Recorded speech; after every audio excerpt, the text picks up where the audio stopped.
पुंडलिक वरदा हरिविठ्ठल श्री ज्ञानदेव तुकाराम माऊली ज्ञानेश्वर महाराज की जय. जगद्गुरु तुकाराम महाराज की जय. शांती ब्रह्म एकनाथ सद्गुरु जोग महाराज की जय.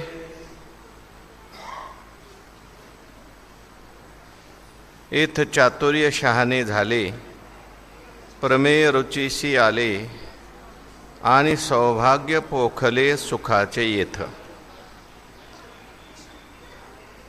भगवंताच्या कृपेने, सर्व संतांच्या आशीर्वादाने, पुण्यसलीला इंद्रायणी मातेच्या पावन तीरावर संजीवन समाधीस्थ ज्ञानोबरायांच्या या पवित्र अशा अलंकापूर नगरीमध्ये सद्गुरू जोग महाराज वारकरी शिक्षण संस्थेच्या माध्यमातून सुरू असलेली आपली ही नित्याची ज्ञानेश्वरी प्रवचन सेवा, सेवेकरता उपस्थित माऊली स्वरूप असणारे भाविक भक्त, श्रोते, सज्जन, माता भगिनी, थोडा आवाज वाढवा.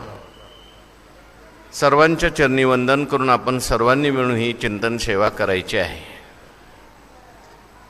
भगवान श्री ज्ञानोबाराय ज्ञानेश्वरीला प्रारंभ करत असताना सुरुवातीला वंदन झाल्यानंतर महाभारताचं वर्णन करतात. महाभारताचं वर्णन करत असताना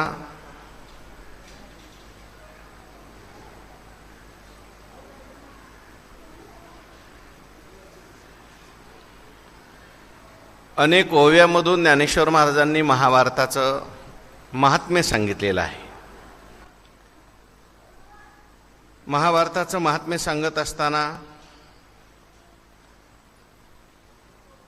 गहन असलेली ही कथा आहे. सर्व कौतुकांची जननी असलेली ही कथा आहे.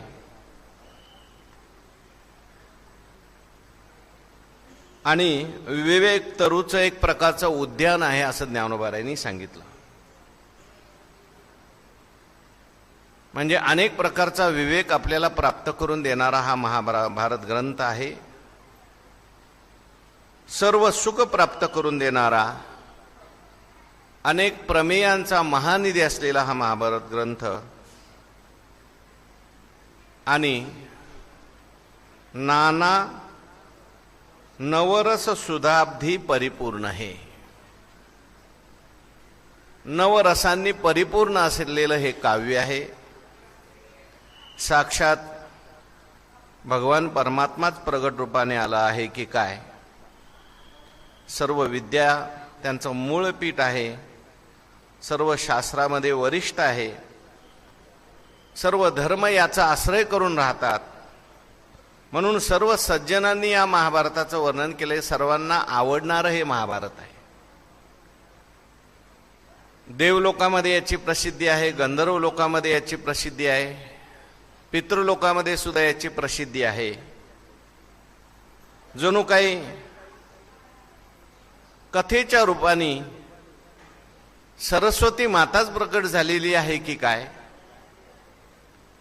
सरस्वती मातेने व्यास महर्षींच्या बुद्धीमध्ये प्रवेश करून महाभारताच्या रूपाने सरस्वती माताच प्रगट झालेली आहे असं ज्ञानोबाराय म्हणतात.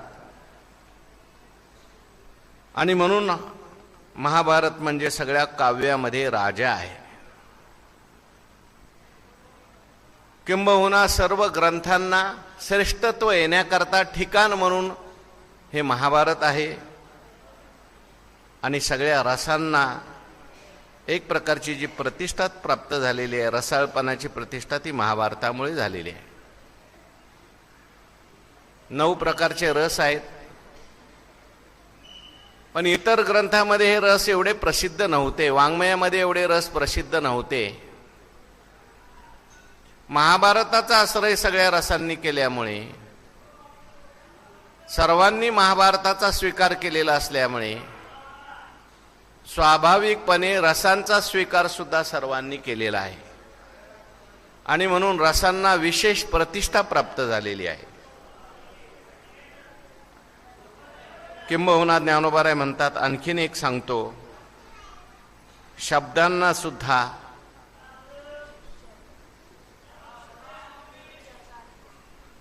शब्दांना सुद्धा शास्त्रीयता प्राप्त होण्याचं काम महाभारताने दिलेले आहे. शब्दश्री होती, जगामध्ये आहे शब्दश्री. शब्द ही एक संपत्ती आहे, पण ही शब्द संपत्तीला शास्त्रीय स्वरूप देण्याचं कार्य महाभारताने केलेलं आहे.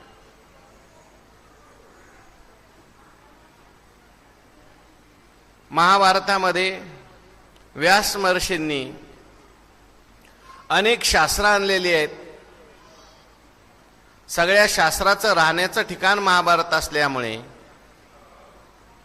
शास्त्रीय भाषेमध्ये हे सगळे शब्द प्रगट झालेले आहेत, किंवा शब्दांच्या शास्त्रीय व्याख्या, यथार्थ व्याख्या जर आपल्याला पाहायच्या असतील तर ते सगळ्या महाभारतामध्ये आलेल्या आहेत. अशा प्रकारे महाभारताचं वर्णन केलं आणि महाबोधी कोवळीक दुनावली वर्णन केलं. जो महाबोध आहे, बोध म्हणजे ज्ञान, आणि महाबोध म्हणजे परमात्मा स्वरूपाचं जे ज्ञान आहे त्याला महाबोध असं म्हटलेलं आहे. आपल्याला जे काही ज्ञान होतं ते सामान्य ज्ञान आहे, विशेष ज्ञान आहे, परंतु महाबोध शब्दाचा अर्थ आहे ब्रह्मविद्या किंवा परमात्मा स्वरूपाचं ज्ञान. आणि हा महाबोध जो आहे तो अनेक ग्रंथातून आपल्याला प्राप्त होत असतो. महाबोध सांगणारे अनेक ग्रंथ आहेत, उपनिषद आहेत, ब्रह्मसूत्र आहेत, परंतु त्याच्यामध्ये महाबोध लगेच सर्वसामान्य मनुष्याला प्राप्त होईल सांगता येत नाही. सर्वसामान्याला सुद्धा महाबोध प्राप्त करून देण्याचं काम जर कोणी केलं असेल तर ते महाभारतामध्ये झालेलं आहे. महाभारताचं जर आपण चिंतन केलं तर महाभारतामध्ये सगळ्यांनाच महाबोध आहे. स्त्रियांना सुद्धा महाबोध आहे. महाबोध शब्दाचा अर्थ आहे मी ब्रह्मरूप आहे, हे सगळं जगत परमात्मा स्वरूप आहे. आपण जर पाहिलं द्रौपदीचं चरित्र तर द्रौपदीच्या चरित्रामध्ये द्रौपदीला महाबोध आहे असं आपल्याला पाहायला मिळतं, दिसून येतं. कुंती मातेला सुद्धा महाबोध प्राप्त झालेला आहे. भगवान परमात्म्याची स्तुती करताना कुंती मातेने म्हटले तथा परमहंसानाम मुनीनाम अमलात्मनाम भक्तियोग विधानार्थम कथम पश्येमहं श्रिया. देवा, तुमचा अवतार कशा करता झालेला आहे मला माहिती आहे. कुंतीने भगवान परमात्म्याचं स्तुती करत असताना परमात्मा हा सर्व प्रकृतीच्या पलीकडे आहे असं वर्णन केलेलं आहे. म्हणून असा महाबोध सर्वसामान्य माणसाला सुद्धा प्राप्त करून देण्याचं सामर्थ्य या महाभारतामध्ये आहे. अनेक ठिकाणी महाबोधाचं वर्णन केलंय. भीष्माचार्य शरपंजरी पडलेले असताना सुद्धा भीष्माचार्यांनी जे काही उपदेश केला धर्मराजाला, तो उपदेश महाबोधाचा केलाय. शांती पर्व जर आपण उघडून पाहिलं तर शांती पर्वामध्ये अनेक कथेच्या माध्यमातून बोधाचं वर्णन केलंय. म्हणून आणि महाबोधी कोवळीक दुनावली दुप्पट झालेली आहे. महाबोधाला अगोदरच कोवळीक आहे बरं का. महाबोध कसा आहे? कोवळा आहे. कोवळा म्हणजे कोमल. हे ज्ञान कसं आहे? कोमल ज्ञान आहे. म्हणून ज्ञानोबारायांनी त्या ठिकाणी सेवन करत असताना कसं सेवन केलं पाहिजे त्याच्याकरता भुंग्याचं उदाहरण दिलंय, फुलाचं आणि भुंग्याचं. ऐशे हळुवारपण जरी येईल तरीच हे उपयोगा जाईल. एरवी आगवी गोटी होईल मुकिया बहिऱ्याची. जैसे भ्रमर पराग नेती परी कमळ दळे चिरू नेनती तैशा परे आहे सेवती ग्रंथी. या ग्रंथाचं सेवन करायचं असेल तर कसं सेवन करायचं आहे? भ्रमर पराग नेती परिते कमळ दळ नेनती. भ्रमर बसतात, कधी कधी ते भुंगे जे असतात त्या ह्याच्यावर पाय सुद्धा ठेवत नाहीत. कुचंबेल केसर या शंका, हे मला पण येतंय हो. कमळावरी भ्रमर पाय ठेवी ती हळुवार, कुचंबेल केशर या शंका. अहो तो भ्रमर जो आहे तो त्या ठिकाणी कधी कधी तर त्या भुंग्यावर पाय सुद्धा ठेवत, भुंग्यावर नाही, कमळावर म्हणा फुलावर पाय सुद्धा ठेवत नाही. अलगद त्यातला पराग घेत असतो. ज्ञानोबाराय म्हणतात तसं परमात्मा स्वरूपाची प्राप्ती करून घ्यायची का?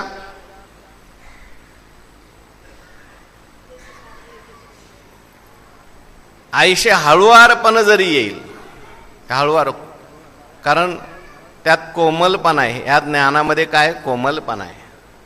या ज्ञानामध्ये सगळ्याचा परित्याग करायचा आहे. सगळं सोडत सोडत सोडत निरखित निरखित गेली येवो, पाहेत व तन्मय झाली येवो. जसा तो भुंगा सगळ्याला सोडून मग पराग घेतो, म्हणून याच्यामध्ये कोवळीक आहे. पण महाभारतामध्ये ही कोवळीक आणखीन काय झालेली आहे, दुनावलेली आहे. वास्तविक पाहता आम्ही फार दुरान्वयाने अर्थ सांगितला बरं का. इथे जे सांगायचंय ब्रह्मज्ञान जो महाबोध आहे इतर ग्रंथामध्ये आहे, परंतु तो थोडासा कठोर आहे. काही ग्रंथामध्ये कोमल आहे, परंतु महाभारतामध्ये मात्र त्याची कोमलता त्या बोधाची, महाबोधाची आणखीन दुनवलेली आहे. कारण हा महाबोध देत असताना व्यास महर्षीने अनेक कथांच्या माध्यमातून दिलेला आहे, रसयुक्त करून दिलेला आहे. जसं ज्ञानेश्वरीमध्ये सुद्धा ज्ञानोबाराय म्हणतात, खेचराच्या या मना आणि सात्विकाचा पाना, श्रवणा सवे सुमना समाधी जोडे.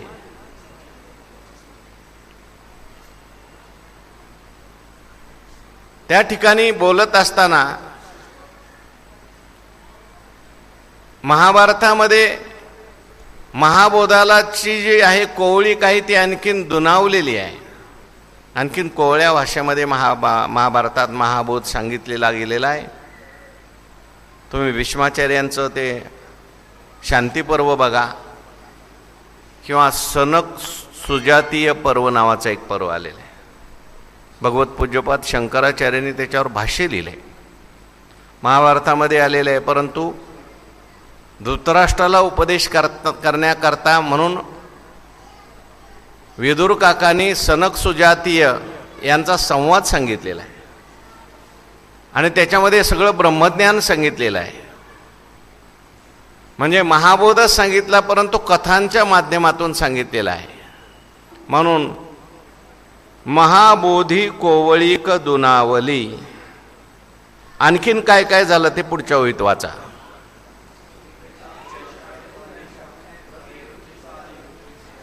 एथ चातुर्य शहाणे झाले, प्रमेय रुचीस आले, आणि सौभाग्य पोखले सुखाचे येथ. येथ म्हणजे कुठे? महाभारतामध्ये.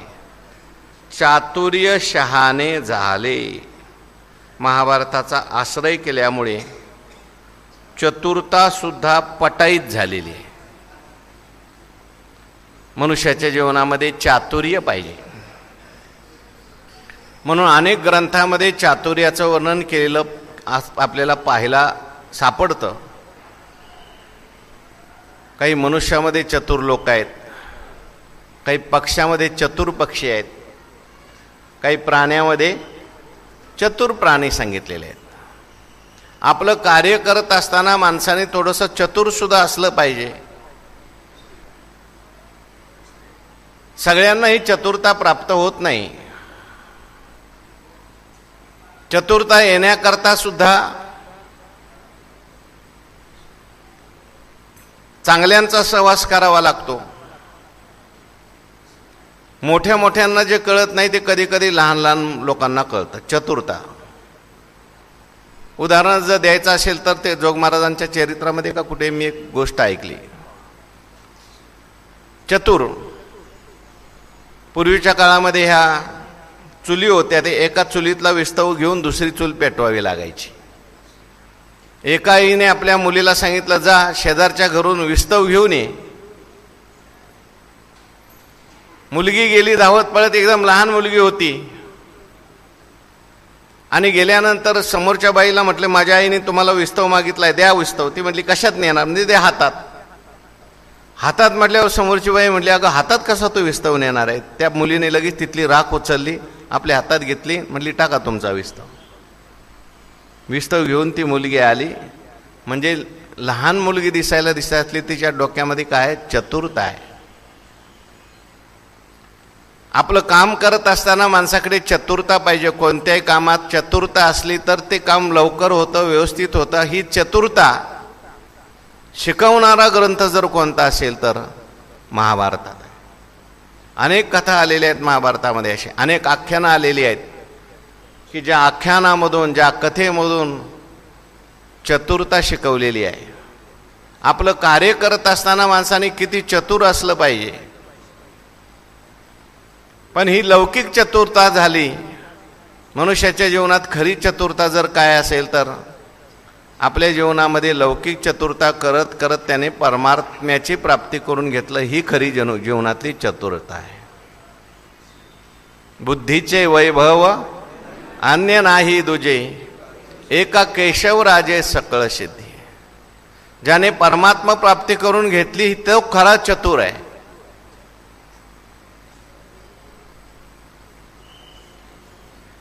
तुका म्हणे भोळा जिंकू जाणे कळी काळा म्हटलंय. कितीतरी प्रमाण आहे तुकाराम महाराजांची. तो खरा चतुर आहे ज्याने परमात्म्याची प्राप्ती करून घेतली. आणि अशी आपला लौकिक व्यवहार साधत साधत परमात्म्याची प्राप्ती करून कशी घ्यायची हे अनेक कथाच्या माध्यमातून सांगितलेलं असल्यामुळे तेथ चातुर्य शहाणे झाले, प्रमेय रुचीशी आले. आता या चातुर्याच्या कथा जर सांगायला लागलं तर खूप महाभारतात कथा आहेत. किती चतुरपणा असला पाहिजे आपल्याला. आता भीष्मांचा चतुरपणा पाहण्यापेक्षाही, दुर्योधनाचा चतुरपणा पाहण्यापेक्षाही, धृतराष्ट्राचा पाहण्यापेक्षाही द्रौपदीचा चतुरपणा सांगितला आहे, कुंतीचा चतुरपणा सांगितला आहे, भीमाचा चतुरपणा सांगितला आहे, भगवान श्रीकृष्ण परमात्म्याचा चतुरपणा सांगितला आहे. भगवान परमात्म्याने एकाच वेळेस त्या ठिकाणी सगळं केलंय. सगळ्या गोष्टी चतुरपणाने भगवंताने केलेल्या आहेत आणि भगवंताचं सुद्धा चरित्र या महाभारतामध्ये आलेलं आहे. म्हणून येथ चातुर्य शहाणे झाले, प्रमेय रुचीस आले. प्रमेय म्हणजे अनेक प्रकारचे सिद्धांत किंवा तत्वाचं निरूपण केलंय महाभारतामध्ये. परंतु ते तत्वाचं निरूपण करत असताना ते रुचीने केलेलं आहे. अनेक प्रकारची प्रमेय सांगितलीत, पण प्रमेय सांगत असताना सुद्धा त्याला एक प्रकारची रुची दिलेली आहे. त्यामुळं ते प्रमेय समजण्यास सामान्य माणसाला सुद्धा सुलभता निर्माण झालेली आहे. धर्म कसा करावा हे सांगण्याकरता असे काही कथा सांगितल्या. त्या कथा ऐकल्याबरोबर माणसाच्या लक्षात येतं की ह्याला धर्म म्हणतात. अशा पद्धतीने आपल्या जीवनात धर्म आला पाहिजे. अर्थ कसा प्राप्त करावा याच्याकरता कथेच्या माध्यमातून, अनेक कथानकांच्या माध्यमातून अर्थाचं वर्णन केलेलं आहे. कोणी कोणी कसं कसं अर्थार्जन केलं. अर्थ शब्दाचा अर्थ आपल्याला इच्छित वस्तूची प्राप्ती करून घ्यायची असते तर कसं करून घ्यायची, वेगवेगळ्या कथांच्या माध्यमातून सांगितलं. काम हा सुद्धा पुरुषार्थ आहे, तो कसा प्राप्त केला पाहिजे याचंही वर्णन केलं. आणि शेवटी धर्म अर्थ आणि काम हे साधन पुरुषार्थ आहेत. याच्याद्वारे साध्य पुरुषार्थ कसा प्राप्त करून घ्यायचा याचंही वर्णन कथेच्या माध्यमातून केलेलं असल्यामुळे प्रमेय रुचीस आले आणि सौभाग्य पोखले सुखाचे येथ. आज ज्ञानोबाराय म्हणतात या महाभारत ग्रंथामध्ये सुखाचं सुद्धा सौभाग्य पुष्ट झालेलं आहे. म्हणजे काय, जगामध्ये सुख होतं परंतु ते सुख जे आहे ते काही कारणामुळे दुर्भाग्य झालं होतं. म्हणजे सुखाला सुद्धा भाग्य नव्हतं, सुखाला कोणाकडे जावं असा प्रश्न पडला होता. किंवा सुख होतं पण लौकिक सुख हेच जीवनातलं खरं सुख आहे असं सगळे लोक मानत होते. अहो, लौकिक सुख सुद्धा लोकांना कसं मिळवावं हे कळत नव्हतं. महाभारतामध्ये सांगितलं, तुम्हाला लौकिक सुख मिळवायचं आहे का, अमक्या अमक्याने कसं मिळवलं ते पहा. लौकिक सुख मिळवायचं असेल, अर्जुनाचं चरित्र पहा, धर्मराजाचं चरित्र पहा, द्रौपदीचं चरित्र पहा. त्यांच्या जीवनामध्ये लौकिक सुख त्यांनी मिळवलंय सगळं. दुःखाचे प्रसंग आले असतील. अहो, स्वर्गातलं सुख अर्जुनाने प्राप्त करून घेतलं. स्वर्गामध्ये अर्जुन महाराज जात होते. स्वर्गात गेल्यानंतर इंद्रदेव त्यांना आपल्या अर्ध्या आसनावर बसवत होते. नवे नवे स्वर्गात सुद्धा सगळ्या देवांनी जय जयकार करावा अशी ख्याती प्राप्त करून घेतली अर्जुन महाराज. आणि हे लौकिक सुख मिळवत मिळवत मनुष्याने खरं सुख सुद्धा मिळवलं पाहिजे.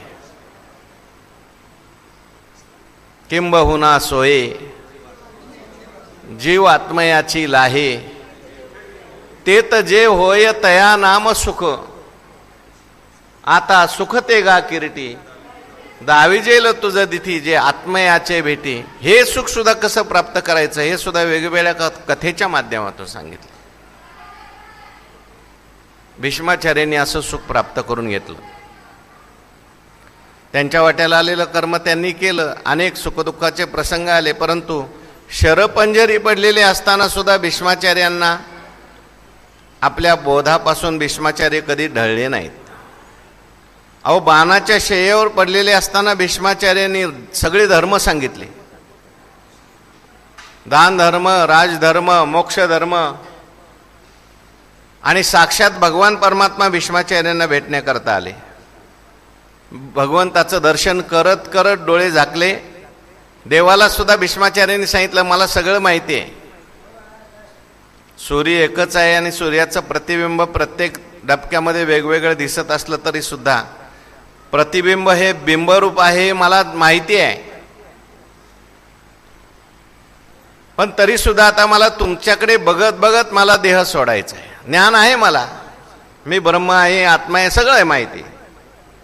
म्हणजे लौकिक सुख मिळवत मिळवत पारमार्थिक सुख कसं मिळवायचं हे कथेच्या माध्यमातून सांगितलं. म्हणून सौभाग्य पोखले सुखाचे येथ. सुखाचं सुद्धा सौभाग्य पुष्ट झालं. म्हणजे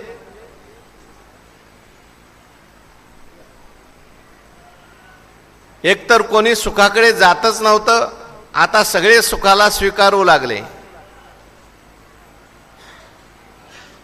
जगचे महासुखे दुमदुमित भरले.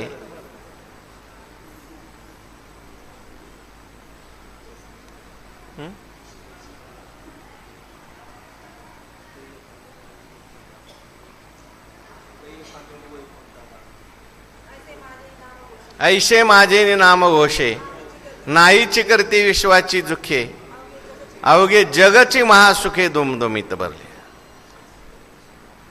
सुखाला पुष्टता आली म्हणजे काय, सुखाचं सौभाग्य प्राप्त झालं म्हणजे काय, सुखालाही खरं सुख प्राप्त झालं.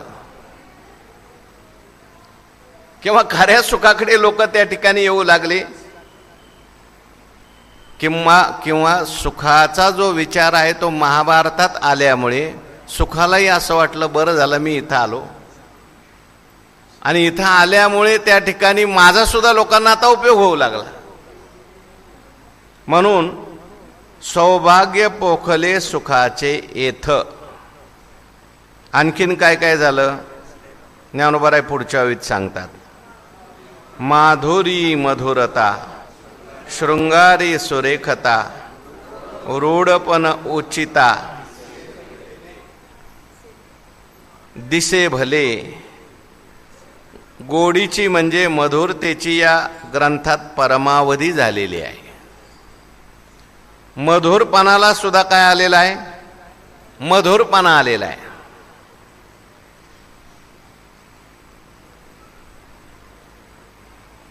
तुकाराम महाराजांचा अभंग आहे, आज सुखाशी सुखलाभ माझा झाला. काय अशी आपण म्हटली होती बा, सुखाचे व्यवहारी सुखलाभ झाला, आनंद कोंदला मागे पुढे. किंवा ज्ञानोबारायांच्या सुद्धा ओव्या आपण मागे अशा पाहून गेलो. सुखाला सुख प्राप्त झालं, विश्रांतीला विश्रांती प्राप्त झाली, अशा ओव्या आहेत. म्हणजे महाभारताचा आश्रय केल्यामुळे सुखाला सुद्धा सुखरूपता प्राप्त झाली. कारण खरं सुख जे आहे ते लोकांना कळालं महाभारतात. मधुरता अगोदरच आहेच. वाङ्मयामध्ये अनेक मधुरतेचं वर्णन केलेलं आहे. मधुरता म्हणजे गोडपणा, आनंद. वाङ्मयातून आनंद मिळतच होता, परंतु आज महाभारताचा आश्रय वाङ्मय रूपामध्ये त्या माधुर्याने केलेला असल्यामुळे माधुर्याला सुद्धा आता एक विशेष प्रकारचं माधुर्य प्राप्त झालेलं आहे. इतर ग्रंथामध्ये माधुर्य नाही का? आहे, होतं, पण त्यांची एवढी प्रसिद्धी नव्हती. आज महाभारताचा आश्रय केल्यामुळे माधुर्याला सुद्धा विशेष माधुर्य आलंय. माधुर्याला विशेष माधुर्य आलं म्हणजे काय? जे काही साहित्याचं माधुर्य आहे त्या साहित्याच्या माधुर्याने परमात्म्याचं वर्णन केलं, भगवंताच्या भक्तांचं वर्णन केलं. आणि भगवंताच्या भक्तांचं वर्णन केलेलं असल्यामुळे त्या साहित्यातल्या माधुर्याला सुद्धा माधुर्यता आणखी निर्माण झालेली आहे.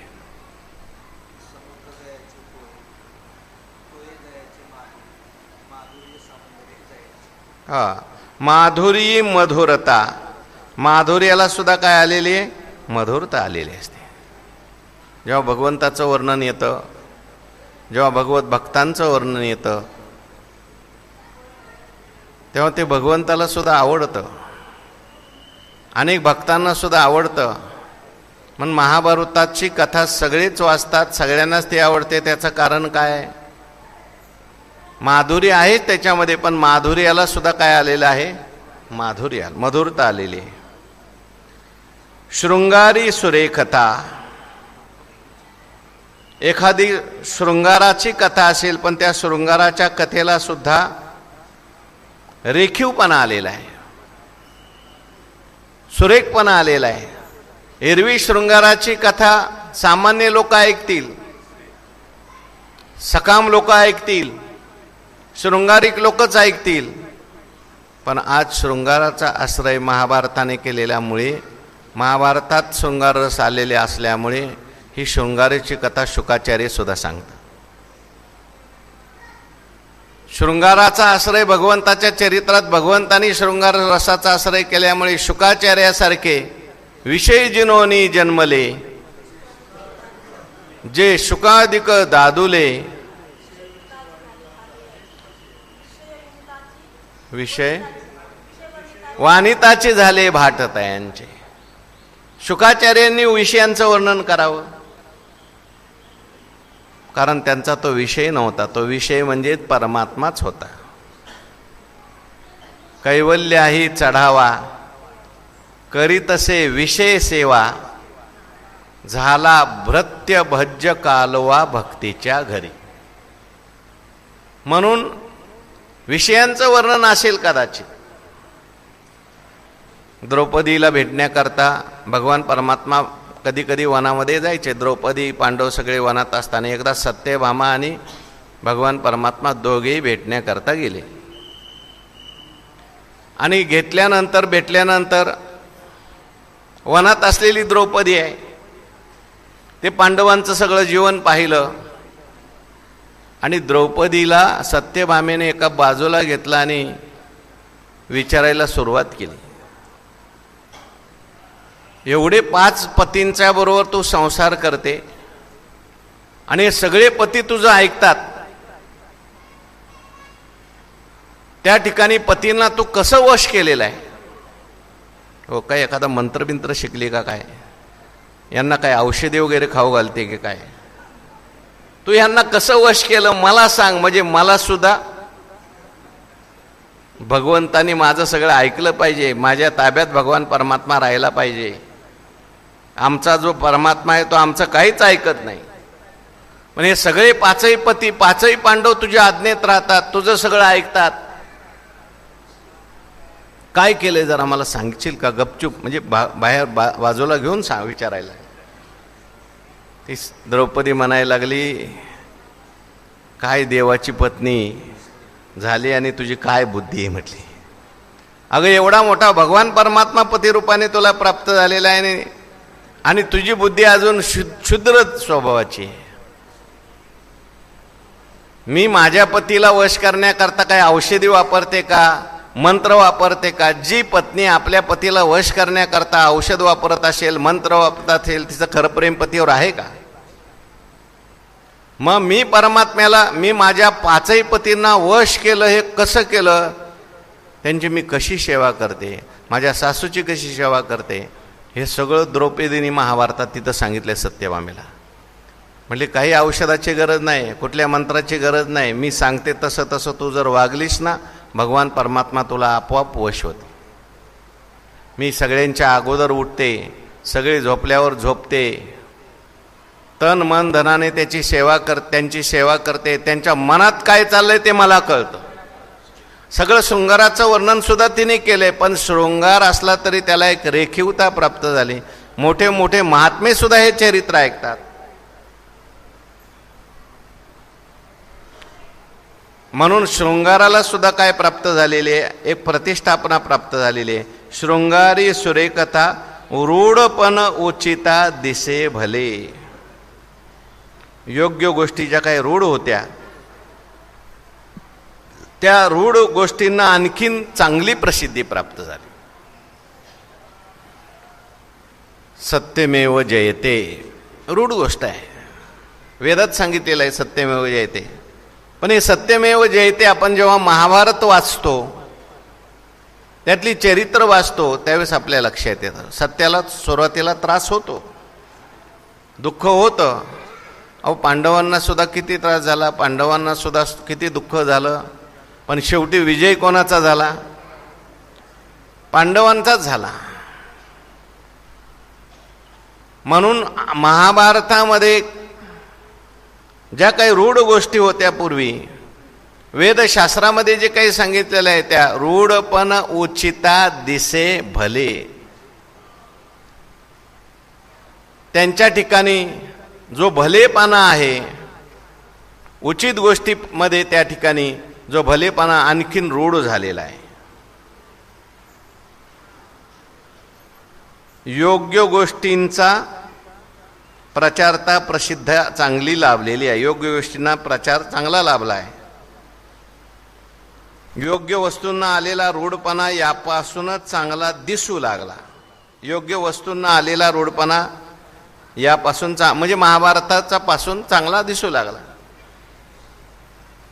खरं वागलं पाहिजे, खरं बोललं पाहिजे, चांगलं बोललं पाहिजे, हे सगळं ऐकतात लोक. पण लोक म्हणतात अहो हे सगळं व्यवहारात नाही चालत.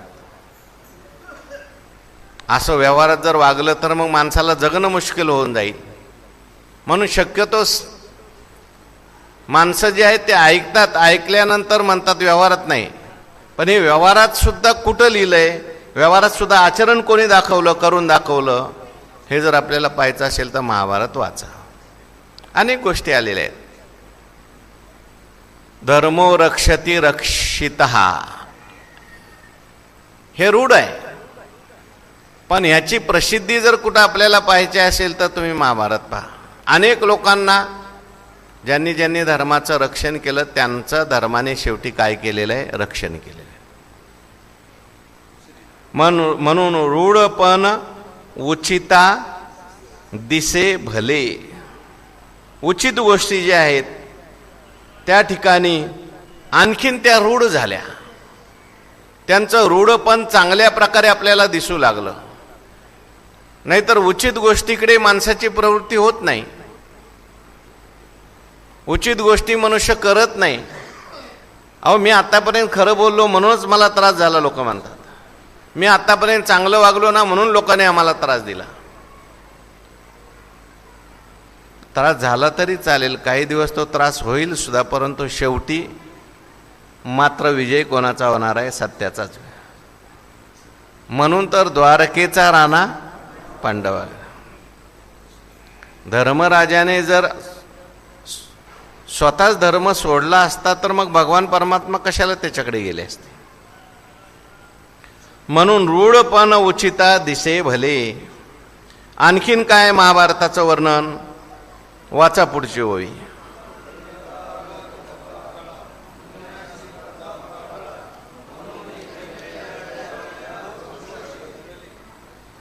एथ कळाविद पण कळा. येथून कलांना सुद्धा कुशलता प्राप्त झाली. पुण्याशी प्रताप आगळा. आणि पुण्याला सुद्धा अधिक तेज चढलं. पुण्याला सुद्धा अधिक सामर्थ्य प्राप्त झालं. आणि म्हणून जन्मे जयाचे अवलीळा दोष हरले. आणि म्हणून विशेष पुण्याला प्रताप प्राप्त झाल्यामुळे, सामर्थ्य प्राप्त झाल्यामुळे जो जन्मेजय होता त्याला त्याचे सहजच सगळे दोष काय झाले? निवृत्त झाले. महाभारत ऐकल्यामुळे काय काय होतं, कोणतं कोणतं फल प्राप्त होतं, स्वतंत्र त्याच्याकरता एक अध्याय आलेला आहे.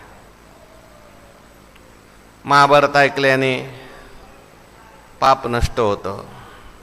महाभारत ऐकल्याने मनोवांछित सगळी फलं प्राप्त होतात. महाभारत ऐकल्याने पितरांचा उद्धार होतो. महाभारत ऐकल्याने मोक्ष प्राप्त होतो. महाभारत ऐकल्याने रोगाची सुद्धा सगळ्या निवृत्ती होते. महाभारत ऐकल्यानंतर सगळी पाप निवृत्त होतात. किती मोठा दोषी असू द्या, किती मोठा पापी असू द्या, त्याची निवृत्ती सुद्धा महाभारताच्या श्रवणाने होते. जसं गीतेचं महत्त्व सांगितलंय. एक श्लोक आणि गीतेच्या एका श्लोकाने कानाच्या महाद्वाराजवळ जाऊन गजर केला. कानाच्या महाद्वारी गीता गजर जेथ करी. सृष्टीच्या आदिवरी जायची पाप. जसं रामायणाचं वर्णन करताना म्हटलंय एक एक अक्षर पुंसा महापातक नाशनम, तसं महाभारताचं सुद्धा एक एक अक्षर आहे. स्वतंत्र अध्याय आहेत महाभारतामध्ये. महाभारताचं पुण्य सांगणारे, महाभारताचं फल सांगणारे अनेक अध्याय आहेत. कोणी कोणी महाभारत वाचलं त्याच्यामुळे त्याचं कोणतं कोणतं पाप गेलं, कितीतरी यज्ञाचं फल त्याला कसं मिळालं, मोक्ष कोणाकोणाला मिळाला, कोणाच्या पितरांचा उद्धार, सगळ्या कथा सांगितलेल्या आहेत. केवळ महाभारताच्या श्रवणाने सर्व दोषाची निवृत्ती होऊन भगवंताची प्राप्ती झालेल्याच्या कथा सांगितल्या. म्हणून महाभारत कसं आहे म्हटले? एथ कळाविद पण कळा. एकतर अगोदर आपलं लौकिक जीवन चांगलं व्हावं त्याच्याकरता माणसाच्या जीवनात कला पाहिजे. ज्ञानोबाराय म्हणतात, जयाचे ऐक धड नाही, तयाचे परत्र पुषशी काही, आसोय गोठी पाही पंढोकोना. रामदास स्वामी महाराज म्हणतात, आधी प्रपंच करावा नेटका. प्रपंच पहिला नेटका जमला पाहिजे आणि मग परमार्थाचा विचार सुरू होतो. प्रपंचच जमला नाही नीट, व्यवहार चांगला जमत नाही, आणि मग परमार्थाच्या गोष्टी करतो मनुष्य. म्हणून आपल्याकडे आश्रम धर्म सांगितले. पहिला सांगितले ब्रह्मचर्य आश्रम, नंतर गृहस्थाश्रम, नंतर वानप्रस्थाश्रम, नंतर संन्यासाश्रम. तुका म्हणे हेचे आश्रमाचे फळ परमपद बळ वैराग्याचे. मग व्यवहार चांगला होण्याकरता, प्रपंच चांगला होण्याकरता कला सांगितल्या.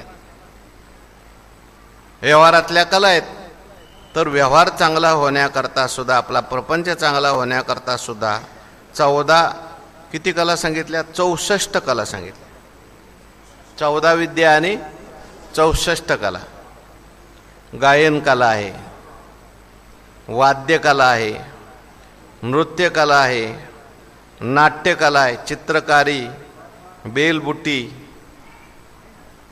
काय पूजा सजावट, फुलांचे शेज, दात वस्त्र रंगवणे, मण्याची फरशी, काय बनवणे, शेज बनवणे, पाणी अडवणे, हार बनवणे, फुलांचे अलंकार, कपडे, सुगंधी वस्तू, वेशभूषा, जेवण बनवणं सुद्धा काय आहे,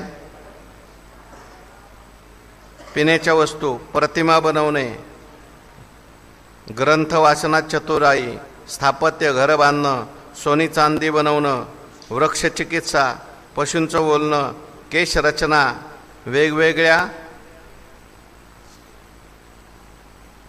भाषांचं ज्ञान, शकून जाणणे, सांकेतिक भाषा, नवीन गोष्टी, सर्व कोशांचे ज्ञान, द्यूतक्रीडा, खेळांचं ज्ञान, मंत्रविद्या, रत्न बनवणे, हे सगळ्या काय सांगितलेल्या कला आहेत. या सगळ्या कला व्यवहार उपयोगी आहेत. महाभारतामध्ये या सगळ्या कलांचं वर्णन आहे. म्हणून एथ कळाविदपण कळा, कलांना सुद्धा काय प्राप्त झालेली आहे, कुशलता प्राप्त झाली. इतर ठिकाणी या कला होत्या, परंतु त्या कला उपेक्षित राहिल्या होत्या. किंवा ह्या कलांना सुद्धा योग्य प्रकारे त्या कला कशा प्रगट केल्या पाहिजेत हे वेगवेगळ्या चरित्रातून दाखवलंय. नारद महर्षींचं चरित्र आलं, तिथं गायन कलेचा आपल्याला परिपोष पाहायला मिळतो. भीमाचं चरित्र आलंय, तिथे सूपकला नावाची, अन्न बनवायची कला कशी त्याचं हे दिलेलं आहे. आणखीन सगळ्या कला, स्थापत्य कलेचं वर्णन आलेलं आहे. तो मय नावाचा दानव होता, त्याने पांडवांच्या करता कशा पद्धतीचे सभागृह बांधलं, राजवाडा बांधला. पाणी असायचं तिथं जमीन दिसायची, जमीन असायची तिथं पाणी दिसायची, भिंत असायची तिथं मोकळं दिसायचं, आणि मोकळं असायचं तिथं भिंत दिसायची. दुर्योधन त्या राजवाड्यात गेला आणि त्याला असं वाटलं मोकळंच आहे म्हणून गेला, तर भिंतीलाच डोकं अडकलं. आपल्याला दिसतो कधी कधी दरवाजा नाही, काही नाही म्हणून आपण जातो, पण तिथं काचेचा दरवाजा असतो. अशा प्रकारच्या कला त्याने त्या काळात सुद्धा प्रचलित होत्या.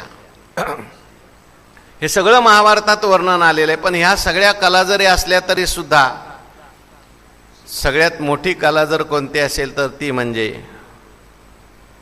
परमात्म्याची प्राप्ती करून घेण्याची कला. ही कला जर नसेल तर ह्या बाकीच्या सगळ्या कला म्हणजे काय आहेत?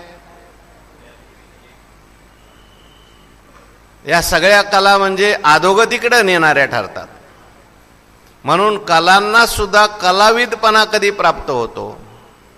ह्या सगळ्या कला तर आल्याच पाहिजेत, पण ह्या कलेतून 17वी जीवन कला पाहे आत्मा हा चिंतुनी, परमात्मा स्वरूपाचं चिंतन. हे सगळं करत करत परमार्थ कसा करायचा, हे सगळं करत करत देवाचं चिंतन कसं करायचं. कुंतीला सगळं काही प्राप्त झालं, मुलांनी राज्य मिळवलं, सगळे राजभोग प्राप्त झाले, आणि सगळे राजभोग प्राप्त झाल्यानंतर सुद्धा कुंती जी आहे ती धृतराष्ट्र आणि गांधारी यांची सेवा करण्याकरता वनात निघून गेली. सगळे पांडव एकत्र आले, आडवायला लागले. म्हटले, आई अगं ज्याच्याकरता आम्ही हे सगळं, तुझ्याकरता आम्ही सगळं राज्य मिळवलंय, अनेक कौरवांना मारले. कोणती म्हणायला लागली, सगळं केलं ठीक आहे, पण मनुष्य जीवनाचं हे काय ध्येय नाही आहे. मला आता हे झालं भरपूर, मला भगवंताचं चिंतन करू द्या, नामस्मरण करू द्या. म्हणून कुंती सगळ्यांना सोडून कुठं गेली? गांधारी बरोबर गेली, धृतराष्ट्राबरोबर वनात गेली असं वर्णन आलं. सांगायचं तात्पर्य, कलाविदपण कला, पुण्याशी प्रताप आगळा. पुण्य होतं, जगात पुण्य आहे, पुण्य सांगणारे ग्रंथही भरपूर आहेत, पण त्या पुण्याचा प्रताप जो आहे तो महाभारतात आगळा आणि वेगळा आपल्याला दिसून येतो. पुण्यात सुद्धा काही प्रकार आहेत, आपण नेहमी चिंतन करतो. ज्ञानोबरायांनी काही पुण्याचे प्रकार सांगितलेले आहेत. सांगता येत असेल तर सांगा. ज्ञानोबरायांनी पुण्य, पापात्मक पाप, पुण्यात्मक पाप, पापात्मक पुण्य आणि शुद्ध पुण्य. पापात्मक पाप नरकाला घेऊन जातं, त्याला म्हटलंय पापात्मक पाप. पुण्यात्मक पाप स्वर्गाला घेऊन जातं, त्याला म्हटलंय पुण्यात्मक पाप. स्वर्गा पुण्यात्मके पापे जाईजे, पापात्मके पापे नरका येईजे, माते जेने पाविजे ते शुद्ध पुण्य. पुण्य केलं, यज्ञ केला, धर्मशाळा बांधल्या, अमुक केलं, तमुक केलं आणि स्वर्गात गेला. आणि स्वर्गात गेल्यानंतर परत माघारी यावं लागलं. मजची माझी असता, जेने मी दुरावे पंडुसुता, ते पुण्य ऐसे म्हणता जीवन तुटे काही. भगवान म्हणतात माझ्यामध्येच राहतो आणि माझ्यापासून दूर जातो. पुण्य केलं आणि दूर झाला, पुण्य केलं आणि स्वर्गात गेला, पुण्य केलं आणि भोग मिळाले आणि परमार्थापासून दूर झाला, त्याला पुण्य म्हणता का पाप म्हणता? ज्ञानोबराय म्हणतात, भगवान म्हणतात, ह्याला पुण्य म्हणत असताना जीभ तुटत कशी नाही? कदाचित जीवनामध्ये विपत्ती असतील, जीवनामध्ये संकट असतील, पण सतत भगवंताचं नामस्मरण होत असेल, समजायचं आपण जीवनात पुण्य केलंय का पाप केलंय? पुण्य केलंय. आणि जीवनामध्ये सगळे भोग अनुकूल असतील आणि देवाचं नामच मुखात येत नसेल तर आपण पुण्य केलंय का पाप केलंय? पापच आहे म्हणायचं. म्हणून पुण्य कोणाचं आहे आणि पाप कोणाचं आहे? पुण्य, असं पुण्य जे आहे शुद्ध पुण्य महाभारतात सांगितलंय. महाभारतात पुण्याशी प्रताप आगळा, पुण्याचं आगळं वेगळं सामर्थ्य सांगितलंय. एरवी पुण्य होतं, परंतु त्या पुण्याने काय जास्तीत जास्त स्वर्ग प्राप्त होत होता. पण महाभारताच्या श्रवणाने असं काही पुण्य प्राप्त होतं की त्या पुण्याला एक आगळा आणि वेगळा प्रताप प्राप्त होतो, सामर्थ्य प्राप्त होतं. केवळ महाभारताच्या श्रवणाने मनुष्याला खरं पुण्य काय कळतं. नवे नवे केवळ महाभारताचं श्रवण केलं तरीसुद्धा त्या पुण्याला असा काही प्रताप प्राप्त होतो. ते पुण्य एवढं प्रभावी होतं की त्या पुण्याच्या द्वारे सगळ्या दोषातून जीव मुक्त होतो. म्हणून श्रवणे पापे जाती, धर्मधरी उन्नती,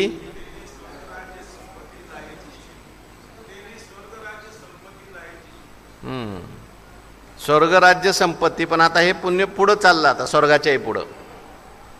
पुण्याशी प्रतापू आगळा, भगवंताची भेट करून देणारं ते पुण्य निर्माण होतं.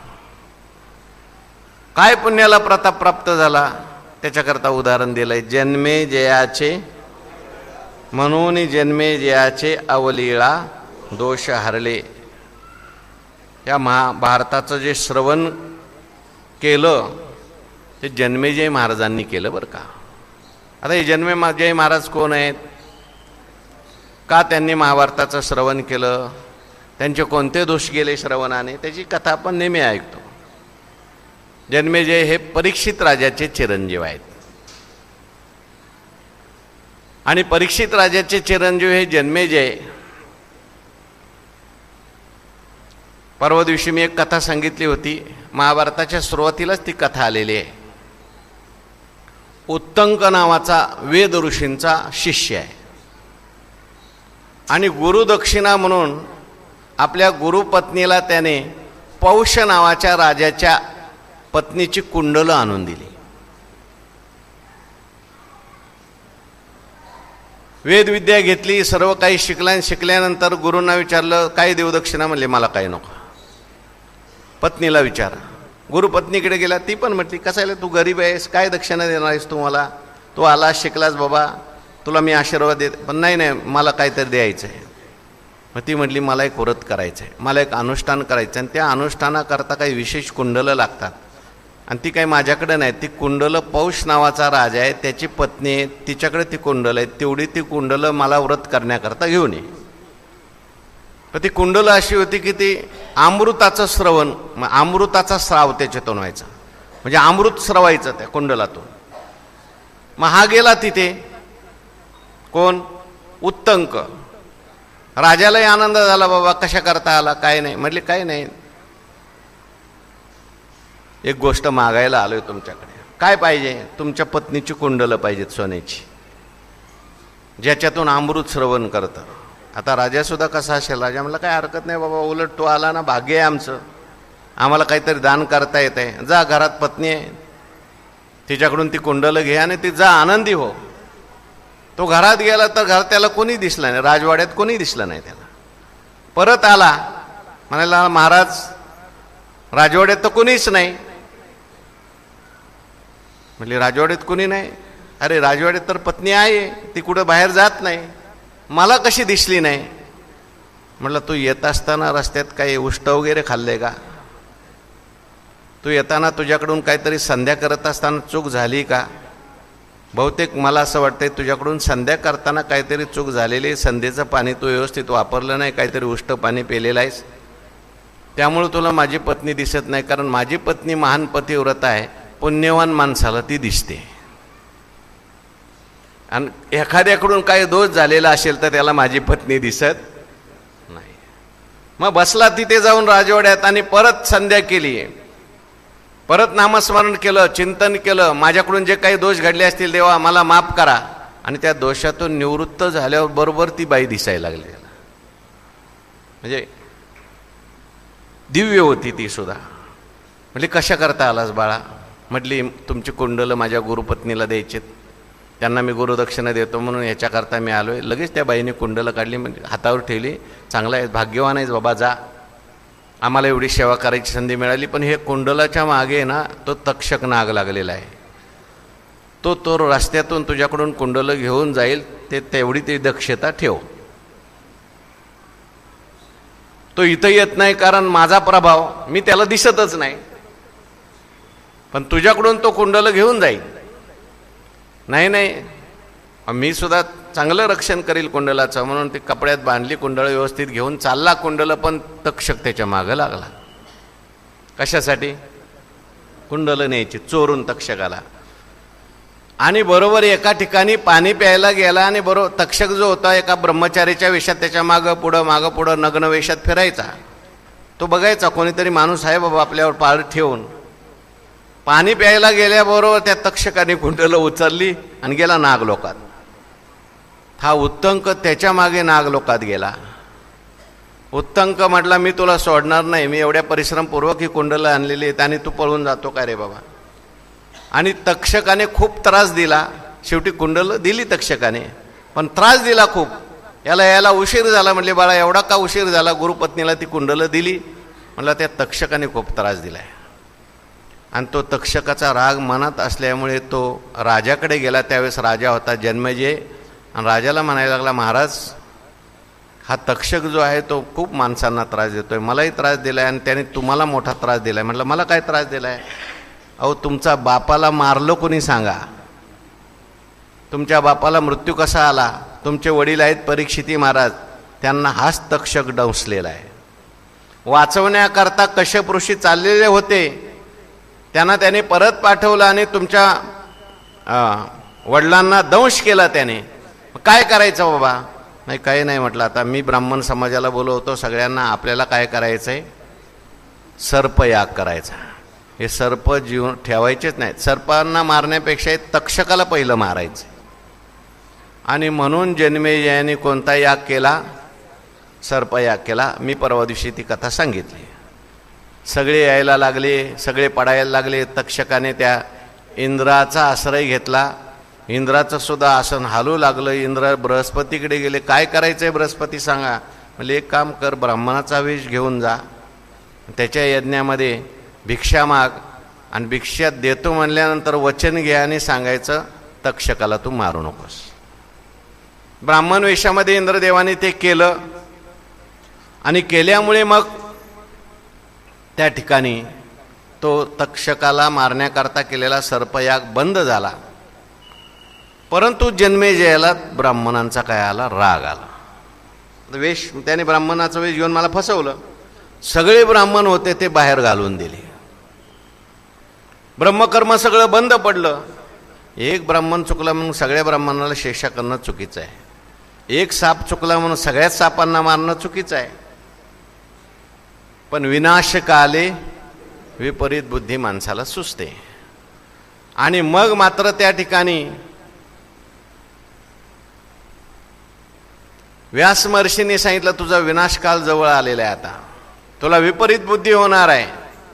अमक्या अमक्या दिशेला जाऊ नको शिकार करायला, पण तू जाणार. हरणाला मारू नको, मारणार. हरणाच्या पोटात पेटी सापडेल ती घेऊ नकोस, तू घेणार. घेतली तर त्याच्यातून बाई निघेल, तिच्यावर लग्न करू नको, तू करणार. हे सगळं सांगितलं व्यास महर्षींनी, करू नको. पण भोग्यते त्रिशुद्धी न चुके, बुद्धीही होणारा सारखी ठाके. तिकडे शिकारीला गेला, हरिण सापडलं, पेटी काढली, बाईबरोबर लग्न केलं, त्या बाईला घेऊन आला. आणि मग त्या बाईने सांगितलं आपल्याला नरयाग करायचा आहे. नरयाग सुरू झाला. नरयागामध्ये अनेकांचे बळी देऊ लागला.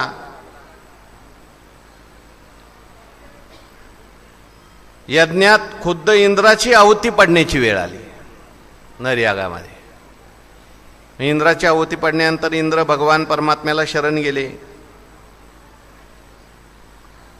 महादेवाला शरण गेले. भगवान शंकरांनी यज्ञ मंडपात यज्ञ करत असलेल्या ब्रह्मवृंदास मोहिनी अस्त्राने निर्देशित केलं. यज्ञ कार्य थांबलं, अग्नी विझून गेला. आणि हा प्रकार जन्मेजयाला समजताच तो राणीसह आला. आणि जे काही ब्राह्मण होते त्या ब्राह्मणांना म्हणायला लागला, तुम्हाला काय कळतं का? काय यज्ञ बंद केला? कमंडलूत पाणी घेतलं. ते यज्ञातले सगळे ब्राह्मण झोपलेले होते, मोहित केले होते भगवान शंकरांनी यज्ञ बंद पडावून. त्यांच्या अंगावर पाणी शिंपडलं, त्याची शस्त्र झाली. 18च्या 18 ब्राह्मण काय झाले? मृत पावले. आणि ब्रह्महत्या लागली. आणि त्या ब्रह्महत्येमुळे त्या जन्मेजयाला रोग झाला. त्याचं शरीर कुष्ठरोगाने व्यापलं. आणि मग मात्र व्यास महर्षींच्याकडे रडत गेला, महाराज काय करू? हे काय झालं बघा, काय करायला गेलो, काय झालं? मी सांगितलं होतं ना बाबा तुला, हे करू नको. असं केल्यानंतर असं होणारच आहे. आता झालंय, जाऊ द्या, चूक झाली माझ्याकडून, पण उपाय काय? म्हटले उपाय एकच आहे, महाभारताचं श्रवण केलं पाहिजे. मग महाभारताचं श्रवण करण्याकरता काही व्यवस्था करा ना. कोण सांगेल मला महाभारत? व्यास महर्षींनी आपल्या शिष्याला आज्ञा केली. वैशंपायन नावाचे ऋषी होते. काय शेवटी ओवी आली नाही ते. मुनी सांगे ऐशी जगी सुरस कथा, जे जन्मभूमी परमार्था, मुनी सांगे नृपनाथा जन्मे जया. मग वैशंपायन ऋषींनी सगळं महाभारत सांगितलं. पहिलं पर्व झालं की एक ब्राह्मण उठला, म्हणजे जिवंत झाला. दुसरं पर्व झालं की दुसरा ब्राह्मण उठला. तिसरं पर्व झालं की तिसरा. अशा 18 पर्वात किती ब्राह्मण उठले? 18 ब्राह्मण जिवंत झाले, ब्रह्महत्येतून मुक्त झाला. जन्मेजयाचे अवलीळा दोष हरले. केवळ श्रवणाच्या द्वारे जन्मेजय सगळ्या रोगातून मुक्त झाला, दोषातून मुक्त झाला. अशी ही कशाची कथा आहे महाभारताची. राहिलेला विचार उद्या 3 वाजता प्रवचन.